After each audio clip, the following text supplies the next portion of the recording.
Hello, I'm Dr. John Kruse, and welcome to today's question and answer hour.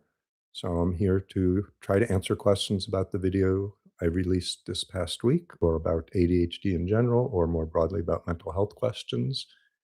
As usual, the information here is for general informational purposes only. I'm not making specific treatment recommendations since I don't know enough about any of you and or have the doctor-patient consent going on.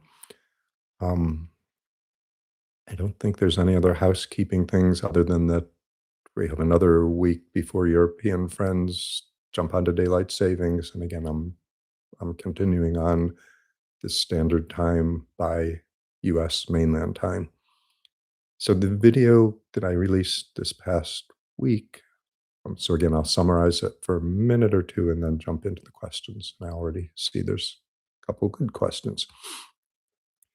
So the video was about the proposed revisions to DSM. So DSM, the Diagnostic and Statistical Manual of Mental Disorders, has been since the 1950s the standard in the US and pretty much across the world for diagnosing mental health conditions. There are alternates for coming up with the diagnoses, particularly the largest one is the ICD, which is promoted by the UN and World Health Organization, and it's used widely in Europe. There's huge amounts of overlap between that and DSM for clinical decision making, but for research purposes and also in the US for billing, medical insurance and billing purposes, DSM is the standard. Um, and it's been through several revisions and reversions, and some of the changes over the years have been minor, some have been major, and the changes that are being proposed, and we don't have concrete proposals, we have ideas of a concept of a plan, kind of like Trump's healthcare. But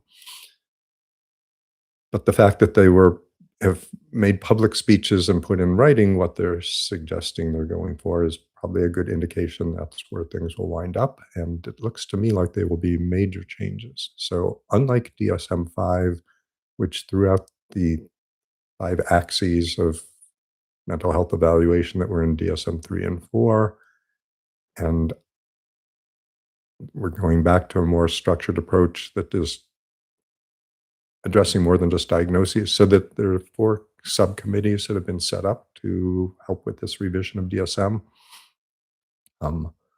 One is a committee to bring back measures of quality of life and levels of function, dysfunction, and perceived distress. So those were put into sort of appendices or the back of the DSM-5.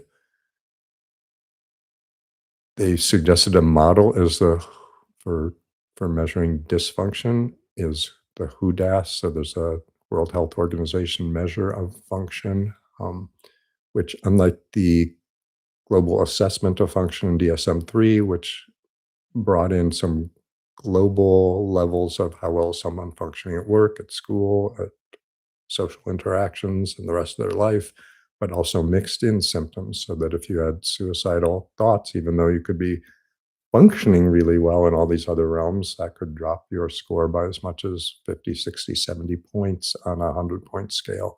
So it was a weird weird collection. So another committee is looking at bringing back much more awareness. So unlike previous versions, which have tried to be atheoretical about the origins of mental health, here they're going to lean much more strongly into what's been clear for probably half a century, is that all mental health conditions, as all as brain function is in general, is an interaction between a specific biological brain and its environment, and that environment includes past environment and present environment, and includes not just biological genetic factors and physical aspects of the environment, like the presence of lead, but it also is affected by social and psychological framings. So they will be bringing more of that back into an assessment of mental health. And then the third study group or working on this is how to incorporate biomarkers into psychiatric evaluation. And sort of the running joke is that um, neurologists know precisely what's going on in the brain or nervous system of their patients and can't do much about it. We do have some effective techniques and medications for neurologic problems now, whereas the psychiatrist doesn't even know where in the brain things are going wrong. And over the years, as we developed or identified specific biological causes like neurosyphilis causing a range of psychiatric symptoms, and that sort of moved that problem from psychiatry to infectious disease there, or with Alzheimer's, now that we have more of a brain-based way of clearly diagnosing it, that's moved much more solidly into the realm of neurology than into psychiatry. But so including the biomarkers is an attempt to follow up on the research domain criteria of the National Institutes of Mental Health and others, whereby we are looking more at specific brain functions and understanding the circuitry and chemistry involved in those, and looking at what might be going wrong in certain cases to come up with different solutions or problem or ways of solving what the brain was trying to solve, and trying to more closely map those problems or differences with different mental health conditions. And it's probably going to result in dramatically revising. So big conditions like schizophrenia are almost certainly going to be divided into smaller subsets based on their biology eventually. This probably won't be the next version. And there's some recent study on ADHD, which I'll probably be talking about more length when I get to read it, looking at essentially brain structure organization, and that ADHD may fall fairly neatly into three separate categories based on underlying brain activation of circuits. And then the fourth study group is looking at the whole structure of DSM.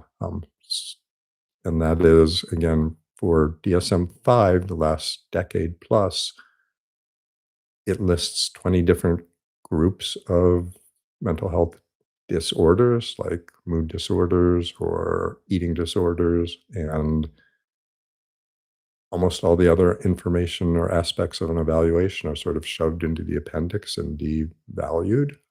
And this is going to bring back, and the proposal is to have 4 different domains. So the first domain would include all those quality of life, functioning measures, and what's going on in the biopsychosocial environment, past and present for the individual. The second domain would be the biomarkers and biological measures we can make, whether it's from the genetics, brain imaging, microbiome, anything that's relevant at a biological level to helping identify what's going on. And then the third category would be the diagnoses, and a couple important changes there they're suggesting. One is right now, almost every demand is we code to the highest level of specificity, and oftentimes people are shoehorned into diagnoses, or we have diagnoses like psychosis, NOS, not otherwise specified. And here it will be much more acceptable to say, maybe you can precisely define someone's bipolar disorder, but maybe the best overlap with the condition is just saying this person has a mood disorder. So it will become sort of okay to diagnose at the categorical level if that's the most accurate level for diagnosis, rather than trying to be more precise and not really fitting what the person is like. There's also going to be an emphasis, and again, I've talked about this extensively and written, sort of we focus so much now on ruling in rather than, or ruling out rather than ruling in. So if you have, a range of executive function deficits could come from ADHD, it could come from depression, and part of the definitions of depression is these symptoms can't be coming from other conditions like ADHD. And part of the ADHD definition is these symptoms can't be coming from anything else like depression. And at a logical level, that leaves you in how can you ever ascertain where these are coming from when they could come from two different sources and you have to rule the other thing out? So the fourth general category that this is adding, or domain for evaluating a person, is acknowledging there are what we're now calling trans-diagnostic categories, things like irritability, things like anxiety that may transcend a number of different diagnostic categories and should be incorporated into the evaluation. Again, when this comes out has not been determined. They're also proposing a change from calling it having the S stand for statistical to having it stand for scientific, which I think is both more accurate and more helpful. And that's about all I'll say because I see a huge number of questions coming in. So I will jump to the questions. So Dylan is asking for any suggestions about severe avoidance. He'll prepare for interviews, social plans, or meetups and back out at the last second from fear, despite years of therapy and many meds. So maybe some of the things I've said probably are all you've heard from therapists. So I don't know that I'll have anything new, but sometimes hearing the same message in slightly different words helps. One of the most well-researched tools from cognitive behavioral therapy is trying to recall any time you've had successes. So anytime you've gone out, done a meetup, or done something new or strange, and trying to focus on that rather than all the presuming that the fear is based on some fear of failure, embarrassment, that it's not going to work out, that it'll be disappointing at some level. But again, focusing instead on, I've done this. This is the same brain that has gone out and met a person at least once that has gone to an interview. That can be helpful. Two is, and I talk about this, I think, in my video on anxiety and attention, is that I think it's useful to look at anxiety as an attention problem. And what I mean by that is that your attention is focused on the evaluation. You're focused on how you perceive you're doing it, or how well you perceive you're doing it, or how well, or what you think others are perceiving of how well you're meeting this task's demands. And instead, your attention should be focused on what is the task. So I think asking yourself, what am I trying to achieve here? Why am I going here? How do I get into the task rather than into this half a step back, evaluating how I'm doing the task? Um, so thinking of it as I need to switch my attention or focus and then trying to more fully engage in the task. And, it could be as simple, okay, what's the first task I have to accomplish? If getting out of the house is an important one, then focus on, I know how to get out of a house. I know how to put my foot on the floor and take one step and another step and open the door, and hopefully put on my clothes and prepare and brush my teeth, whatever else I have to do. But to break it down into small, manageable steps and to focus on, okay, I'm walking to this meeting, or I am taking the bus or the Uber or whatever it is. So focusing on what you are doing in the moment and trying to be in the moment as much as possible rather than not. I'd say the third or fourth tool, just like clutter buddies are one of the best tested and the most effective ways to help people with reducing clutter. And the buddy doesn't even have to be helping sort out the stuff in your environment, to declutter, to de-hoard. But that having someone who you agree with ahead of time, please come over, take me by the hand, even give me a hug if that's going to be helpful, and just steer me to this event because I will not get there without you. Um, what other things can I say? I'd say getting back to the attention and focus, it also fits in with one of my mantras, and maybe if I ever get to it, the next book. But I have a little mantra that's quest, not test. And so often we focus and make everything into a test. And life isn't about tests. Life is about quests. So figuring out, what am I striving for? I'm striving for more social and more positive social connections in my life. That's likely to happen. Even if it doesn't happen at this one event, that doesn't mean I failed life or failed this test. Life will keep giving me other opportunities. So hopefully I've addressed some things, or some things from a slightly different angle, that are helpful. But I'll move on to Dennis's questions. Hello, Dennis.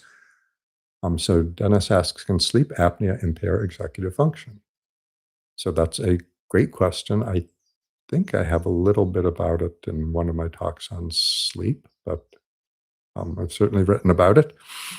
So things to remember. So sleep apnea is when apnea is without breath. We stop breathing during sleep. And a couple things to be aware of is that some amount of sleep apnea, or some number of episodes, is completely normal. Um, it only becomes abnormal when the events are so prolonged or so frequent that they are disrupting the deeper stages of sleep. Um, so sleep apnea occurs on a spectrum. There's what's called central versus peripheral. So in some people, and this is much less common, there are factors in the brain that cause stop the signal to breathe, but more often it's physical collapsing of the airway, which is more likely in people who are older, more likely in people who are overweight. There's a few other physical factors in there that can influence it, but then the airway collapses and you stop breathing until the increased carbon dioxide serves as a signal, wake up, you need to breathe. So absolutely, sleep apnea, particularly at the severe end, can cause executive function impairment, and it can cause or create a picture identical to ADHD. So there are several studies, several in children and a few in adults, where individuals with sleep apnea were assessed and appeared to have full-blown complete ADHD. And at least in some of these studies, when sleep apnea was successfully treated, either with a CPAP-like device that's forcing air into the airway to keep it awake at night, or sometimes surgical procedures, then in some cases there was complete resolution of ADHD-like symptoms. Um, I'll share, I have a patient who fit this profile. So they came in actually for depression. They were being treated by a therapist, and the therapist had never picked up on ADHD elements, and so significant ADHD elements. The person was mostly functioning at their job and not functioning outside of their job, because they'd spend most of their weekends and free time sleeping. And with the initial evaluation, so I treated the depression, we resolved that. I was treating ADHD as well, and I kept urging this person to get a sleep study. But in their ADD fashion, they'd say, yeah, that makes sense. I understand why you're saying that. But they weren't finding time. They weren't doing it until like 4 years into my reminding them, urging them, telling them they needed to do this. And they finally did it. And then they were identified with sleep apnea, and most of the sleep of the ADHD like symptoms were resolved when they started their CPAP and used it regularly. So, yeah. So Ruth said she left two questions in the chat room a couple of days ago, and now can't see them. Um, have they been picked up at your end? So I only see the chat questions starting with Dylan, and then the second one is Dennis's today. So um, I don't know if Max. Okay, so Ruth is, I think I'm remembering correctly, Australia. If I don't want to say it's New Zealand, if it's Australia, or vice versa, because I know there's some friendly rivalry there. I think Australia. So it's hard to be up. I'm glad to see you. I don't know what, 1 or 2 in the morning there. Um, so the logistics again. So Max has said things left very early do get deleted, and until the live stream starts. So I had thought that she would be able to write things down here, but we'll figure out a different mechanism to get questions in ahead of time. And I'm guessing later they're down in the chat. You'll enter them. Um, so Matthew, I feel like Adderall and Vyvanse don't work for me anymore. Any suggestions to have them work better? I mean, again, without knowing the specifics, it can be hard. I mean, some people do develop tolerance, and my general thought is if we can recapture the initial benefits and we're not creating new symptoms or side effects or problems, then going up may be a reasonable response. Two is sometimes just taking a break or several days off makes it more clear what these drugs were doing and make someone more aware of or appreciative of what they're doing when they resume. Um, and embedded in that is the idea that medications, at least any of the ones we have currently designed and used, even though they can powerfully reduce ADHD symptoms, they never completely eliminate it. And my simplest explanation for that is that ADHD is probably much more about wiring and connectivity in circuitry than it is just about low dopamine levels. So, other thoughts? Sometimes pairing them with a medication that works on, as far as we can tell, on different levels of neurochemistry. So, combining them with guanfacine may help them work better as well. And I'd say the fourth thing is I would say focusing on the cognitive behavioral therapy approaches to ADHD and the ways to declutter your environment and help you with focus and scheduling and structure of time. So,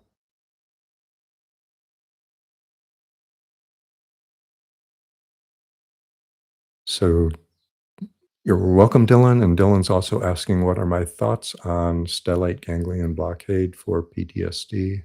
Um, so I am not particularly current on that. I know, and this probably goes back 10 or 15 years, and and particularly in the US anyway, it's the VA medical system that is the biggest source of research into PTSD, which makes sense since we have many of the veterans have incurred significant trauma and have been affected by it long term. So my not particularly current information is it's stellate ganglion blockade. So it's injecting a nerve or injecting chemicals to interfere with neural processing through that ganglion again. So it's not in within the brain; it's outside of the brain itself. It's off the spinal column. Um, was helpful. I don't know how long the effects have been shown to last. I don't know what the success rate is. I don't know if they know whether there's specific types of trauma that work better or worse, or if there's other identifying characteristics of the patient or the trauma again that may make it more likely. So I'm not current on it, but I know there was at least some fairly robust findings from some of the earlier studies. So Matthew asks, do I think microdosing THC can be of any benefit? Um, so I do have a talk on marijuana or a video on that. I do think there's at least some evidence that some forms of marijuana can help some individuals with ADHD, which is surprising because in general, you know, maybe I'll say cannabis, I guess is the preferred term right now. Cannabis usually works against stronger executive functions, so it's associated with poorer memory, poorer organization, poorer motivation. So on one level, you would think it's not a good mix. The difficulty of researching cannabis is that that's containing some amount of THC and CBD and 80 to 90 other psychoactive chemicals, although we think those two are the most important ones. So if you word the question simplistic, or not simply, but sort of broadly, I mean, there's almost anything is going to be helpful for somebody out there. The more important question is it commonly likely to be helpful? So the warnings or dangers is that THC is very clearly is associated with a risk for inducing psychosis. Um, Presumably, the smaller the dose, the less likely, but I would doubt that it eliminates the risk. Um,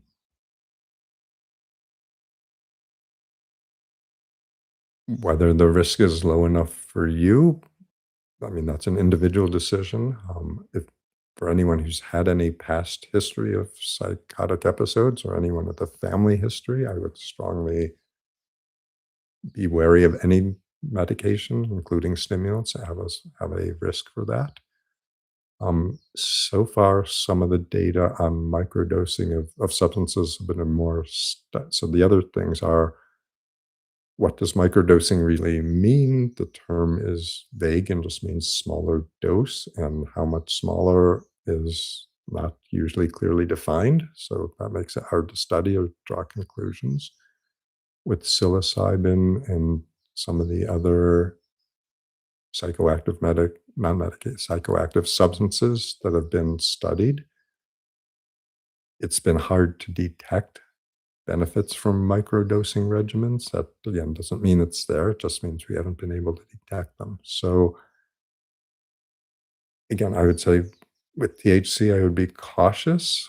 I would try to identify, what do you think your what is your goal? What are you trying to see improve? And trying to objectively as you can measure whether you're seeing that improvement, and also trying to monitor some of the again known risks. And again, the uncommon but really serious one is psychosis. Um, but the again, lower motivation, poor organization of thought, lower energy, all of those. As and remember that the psychoactive components of cannabis have fairly long half lives and are fat soluble and hang out in the brain a long time. So many of the effects you see right away, but others can be lingering.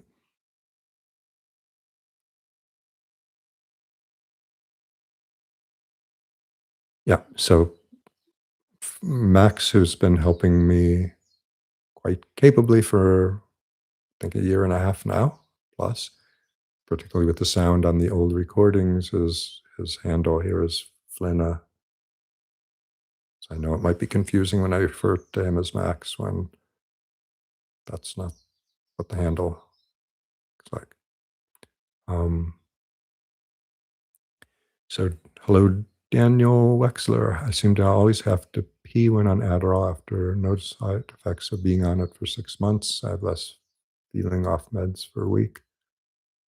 I always feel the need to pee even if my bladder is mostly empty.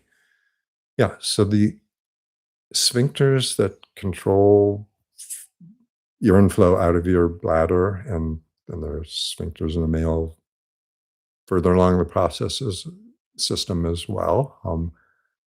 Use norepinephrine is one of the neurotransmitters that affects those sphincters and affects also sort of measures of bladder extension. So it's not a particularly common, but it's a well known and associated in the range of a few percentage of people will have urinary issues with the stimulants, and including many of the non stimulants that are affecting norepinephrine. And that can include hesitancy, so trouble initiating the stream of urine. It can include frequency, so needing to go more often, even though clearly your bladder wasn't full each time. For commonly, many of the people who have this initially, it does decrease over time. There are medications, and again, it I've seen people again, it's a potential side effect with almost anything that's activating norepinephrine. But I've certainly seen people who had it on Wellbutrin, who didn't have it on Adderall, or who had it on Ritalin, who didn't have it on another. So there, sometimes switching to a different medication can help alleviate it. Again, often it does go away or improve with time, and sometimes um, there are specific medications to help with this. There's also certain cognitive training which helps with some people. So learning, and one of the things is I've seen people use cyclic sighing. So that's breathing quickly in through the nose, a breath and a half, and then breathing, exhaling on a count of 3 or 4, so prolonged exhale. So that evokes the parasympathetic nervous system, that sort of deactivates the sympathetic overdrive. So I've had people who used that to sort of get away from the immediate sensation, and then that allowed them to assess, okay, is it really, am I just getting the signal that I need to urinate right now? Or I mean, is it a false signal, or is it really, okay, I can assess I really do have a whole bladder and need to go now.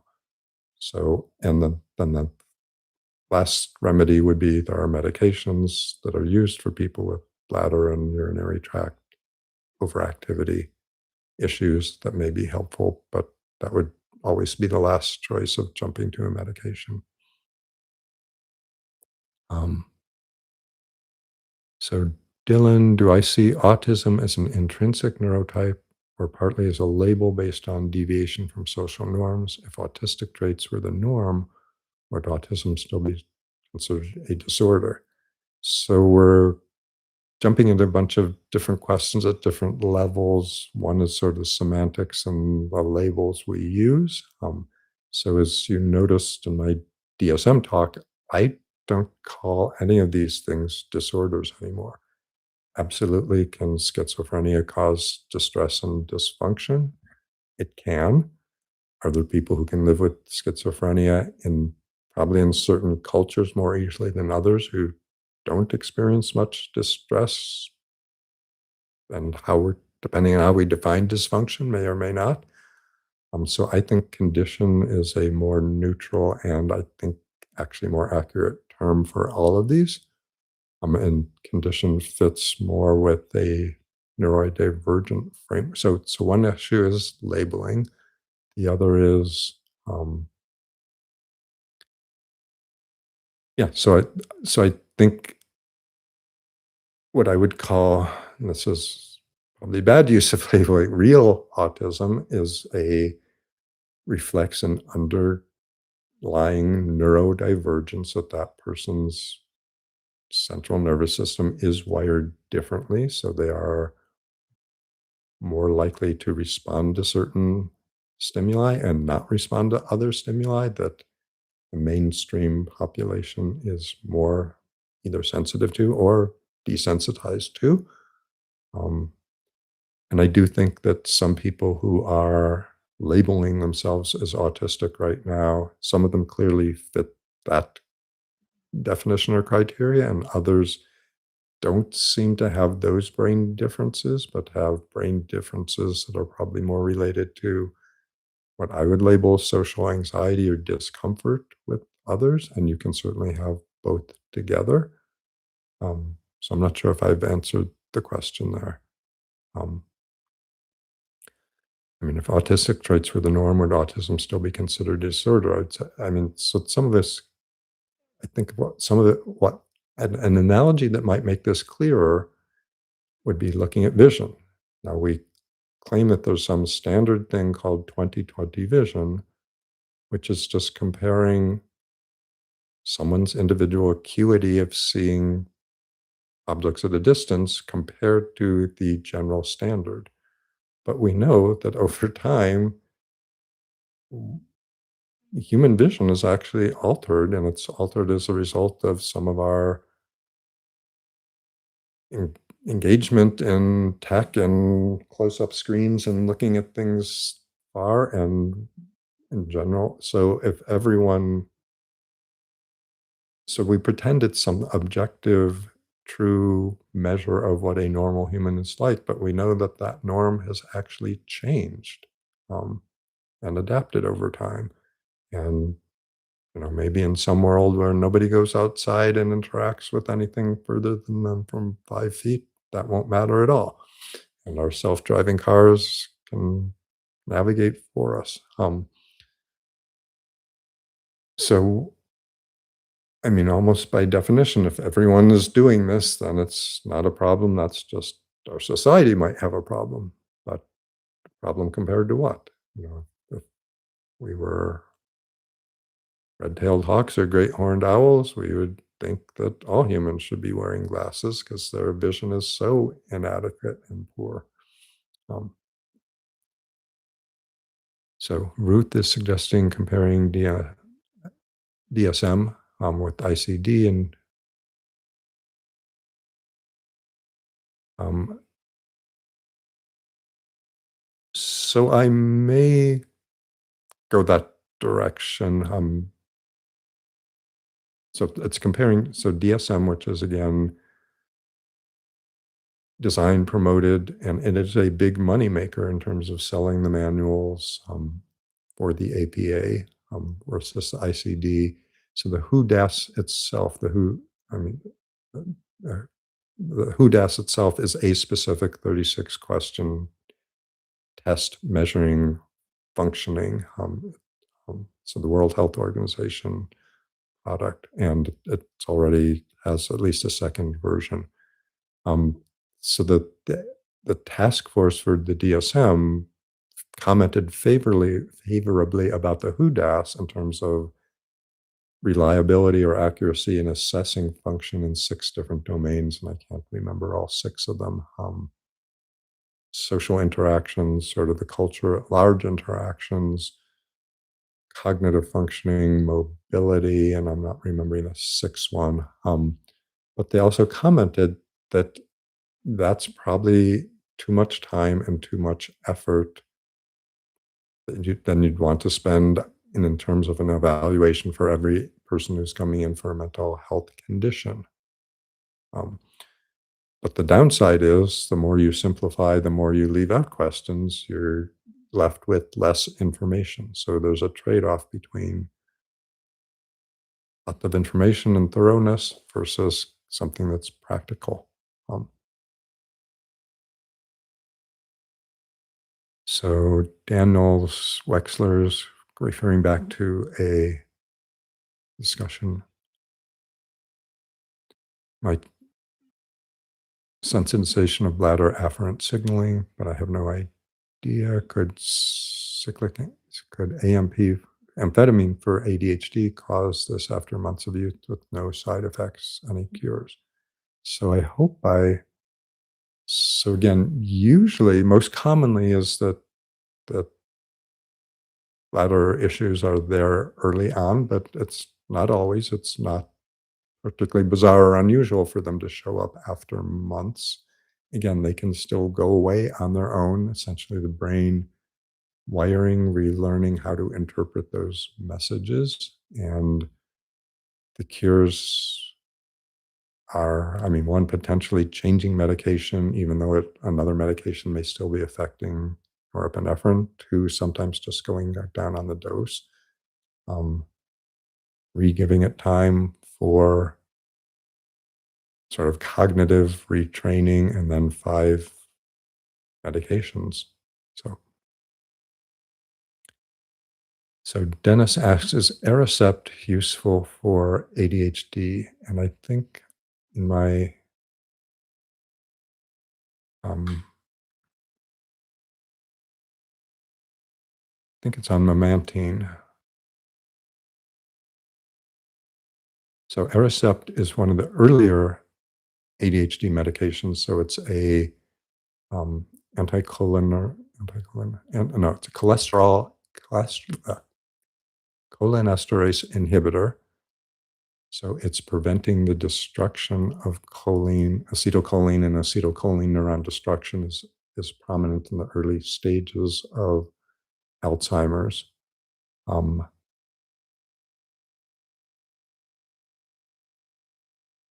my recollection is that there were a few sort of open trials or that did not find a prominent effect. But that doesn't definitively show it doesn't work. It could be dosage, it could be the population you suggested. But I'm not completely sure of that. So,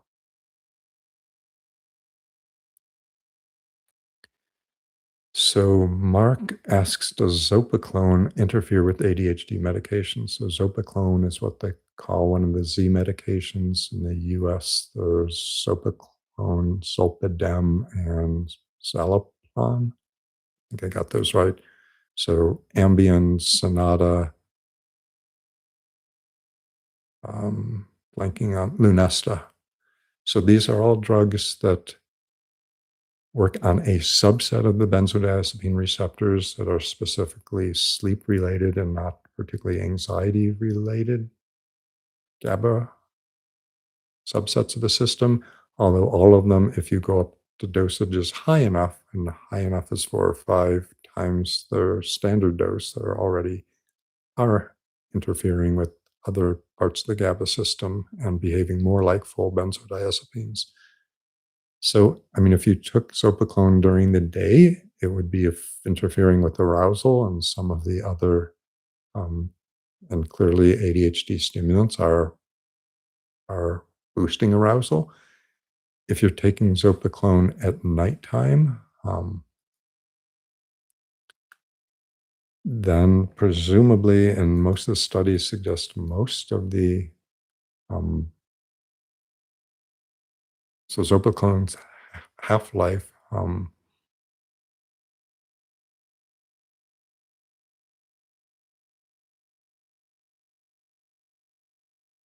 yeah, so most of the zopiclone should be out of your body by morning, so there should be little direct interference, usually sleeping better at night, including, and I'll just simplistically say this usually does involve greater, deeper sleep, better sleep, although maybe not always. That should result in a better decrease in ADHD symptoms. So again, if you're taking the two at the same time, yes, they'll interfere. But if you're taking the ADHD medication in the morning and the zopiclone at night, there should be less likelihood of interference. All of the Z drugs do show tolerance over time. So with many of our classes of sleep medications, the longer you use them, the less effective they become. So thanks, Max, for bringing the link in for sleep apnea and ADHD. And I'm glad that Quest Not Test is helpful.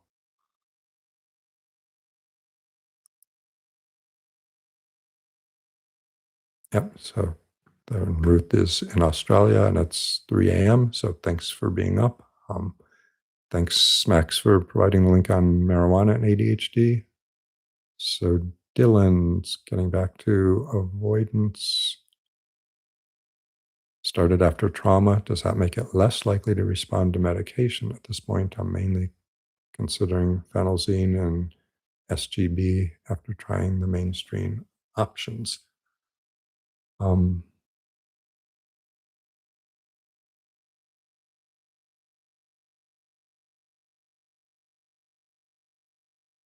yeah, I'd say medications have certainly been helpful in some individuals where trauma contributes to avoidance. So, does it make it less likely? I mean, one question is less likely than what? Less likely than non-trauma caused avoidance?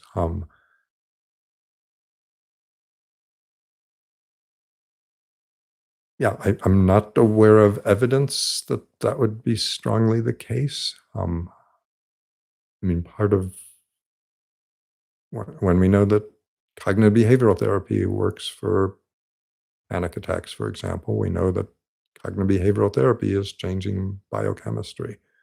So I'd view sort of medications as a tool to work on the biochemistry. And I'd say certainly if you are having symptoms, there is something going on at a biochemical level, whether the biochemical level is the most efficient or effective way to help get the system back to one of homeostasis. I don't, it's hard to know. So, thanks for the positive feedback, Frankie. Um, Frankie asks, how worried would I be about a cardiac event related to stimulant use? No history of heart issue, but I'm always thinking about it. Out of Adderall is going to cause a lot of issues down the line. And we're on 60 milligrams a day, which is I would say, a robust dose statistically. So I do have, it might be framed as cardiovascular effects in the elderly or with medications. So there was so what I would say is the strongest evidence is that on average, stimulant medications and many of the non-stimulants increase blood pressure 1 to 5 points, increase heart rate 1 to 5 points. At a population level, is any increase associated with some higher rate of risks or long-term problems? Slightly. For most individuals, is that going to be a meaningful difference? Almost never. Um, it also hides the fact that even on the just looking at the averages, many people are showing no change, and maybe 10 to 15% of people on these stimulants are showing 10 or 15-point change, which again, for many people is they're still within the normal range, but for some it's pushing them outside of that for blood pressure.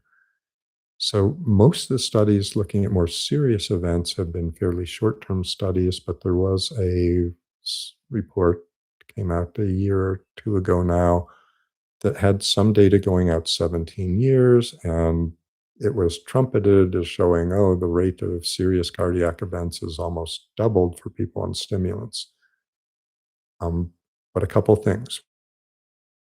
One, what the categories they considered serious. So there's no increase in strokes, no increase in heart rates, no increase in serious arrhythmias relative to the people with ADHD not taking these stimulants. There was an increase in arterial cardiovascular conditions, but that's a general category, again, not connected with immediate traumatic life events. And in terms of the absolute level of, and so the other things are mostly increased risk of adverse cardiac events was in the first 3 or 4 years and looked like it was plateauing or increasing at a very, very slight rate for the next decade. But almost no. But the bigger message was that the absolute rate of events was less than, my recollection is less than 1% of people, whether they were on the stimulant or not, were having adverse cardiac serious events. So even though percentage wise, compared to the baseline, it looked like a significant, it was a statistically measurable difference in terms of if you're still 98, 99% likely not to have such an event, is it different? Are you going to not take it because your risk is 0.5% versus 1%? Some people might, but there. So not where. And the other thing is, lots of the fellow practitioners I know order an EKG on everyone who's about to start stimulants. And yet the cardiology organizations, who would be the ones standing to benefit from several $100s for ordering an EKG and reading the results, have said a thorough history of the person, thorough medical review. Have they had any events that suggest there's heart problems? Do they have family history of heart problems? If you have no to both of those, a healthy adult, you probably do not need to get, as a preventive measure or baseline measure, an EKG. If there's any question or worries or concerns, and I'd say someone's own anxiety about having a cardiac event, is often a good enough reason for me to order it to reassure them this is normal. So Mark is asking, hasn't watched the video, and I'll say there's the short version that's only a minute long. I don't remember how long the longer version is. So they have just announced that there will be changes. They have not said when these will occur. Clearly, they are working on it. They have a rough outline. My expectation is that this is at least many months away still, and conceivably a few years away. But I think the very fact that they're announcing it, it doesn't look good to make an announcement and then drag it out years and years. But again, clearly they're not yet. It's not on the verge of happening next week, from what I can tell. So, oh, and Max also points out that there's a short version of the recap. So, and thanks, Max, for providing the link to stimulants and cardiovascular health.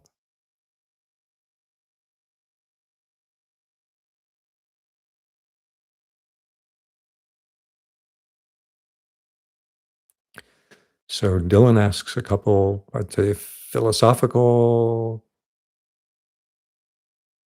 or psychological, philosophical questions. One is how much of ADHD is inherently impairing versus a mismatch with neurotypical society? So I withdraw the thought of inherently impairing, and I'll pick on Oscar Pistorius, who is the South African Olympic sprinter, and maybe more notorious for being involved in shooting and fatally shooting his girlfriend. But he was born with the condition that um, was osteogenesis imperfecta, or some others, that the shin bones in both legs were defective, and actually amputation of his feet and blades, artificial feet, ankles implanted, and was able to compete at an Olympic level, not just a Paralympic level, at an Olympic level as an athlete. So was his ankle bone, shin bone difference inherently impairing? I'd say it was different. I'd say in most parts of the world, even today, most people with that would face lots of obstacles. So impairment always requires a society, a framework, an environment that we're impaired in.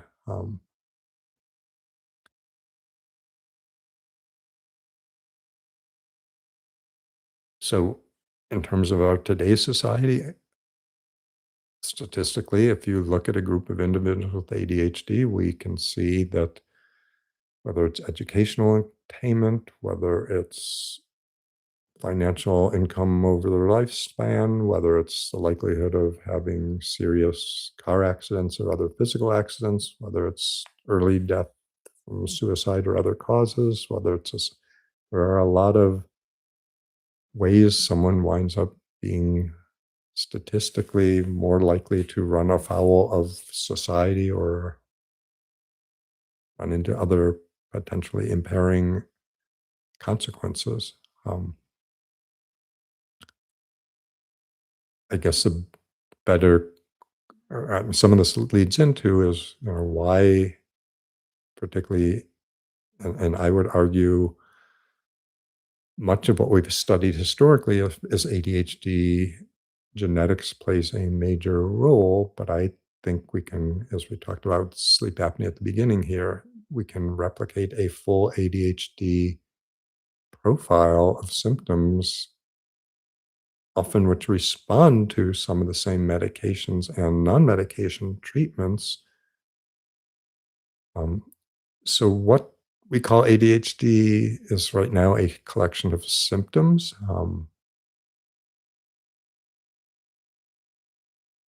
I'd say that all of our models regarding the brain are always going to be simplistic. The question is, do they give you enough value or give you some inclination of what's going on or some useful operating procedures or directions.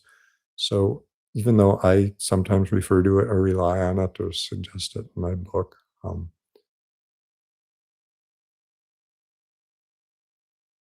I'd say the increasing evidence is that a common underlying factor for ADHD is insufficient arousal. So if that's a stimulant deficit, and again, maybe there were environments in the past that were a better match for that.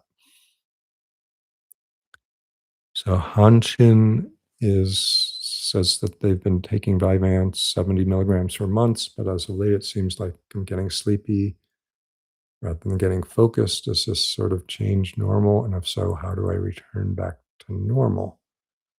So my experience, and it sounds like for most clinicians and to the extent that studies look at it, is most often within a few weeks of starting stimulants, people find a dosage that works for them.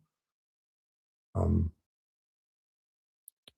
and that most often, and upwards of 80% of the time, my experience is when a stimulant is working, it continues working at that dosage for years.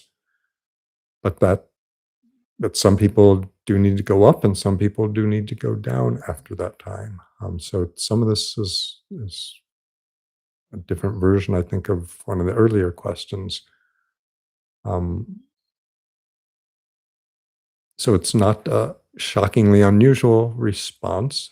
Sometimes the answer is trying to adjust the dosage. And if it's a mild increase and we're not doing it frequently, I'm usually not as worried and usually just trying to track we're taking this to obtain benefits and we're taking this hopefully to avoid bad side effects. So if adjusting the dose results in a resumption of function, great.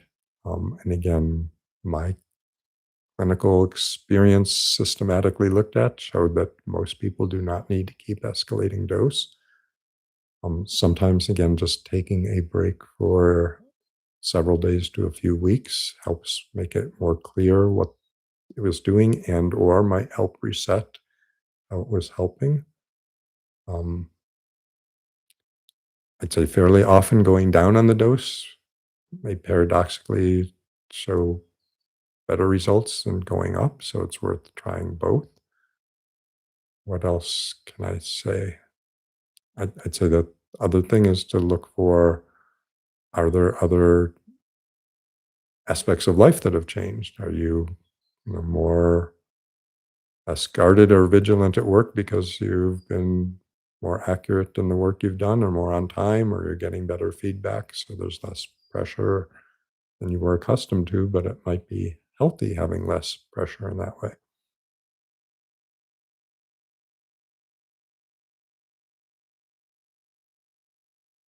So Ruth is sharing with Dylan that from their avoidance related trauma related avoidance, sorry, the behavioral activation techniques and ladder techniques, um, so gentle forms of exposure therapy, and specifically recommending Lucy Maddox, who teaches some of these approaches. Thanks for sharing that.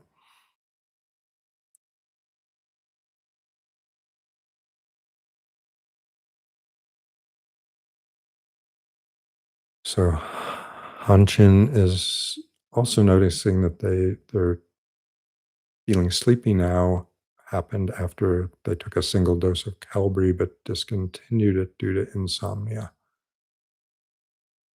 Yeah, so I don't have a good explanation, but it's so one is that the single dose of Calbri, I mean, the Calbri itself shouldn't be continuing to have a chemical effect long term. Could it have caused a perturbation of the system and disrupted sleep in some way?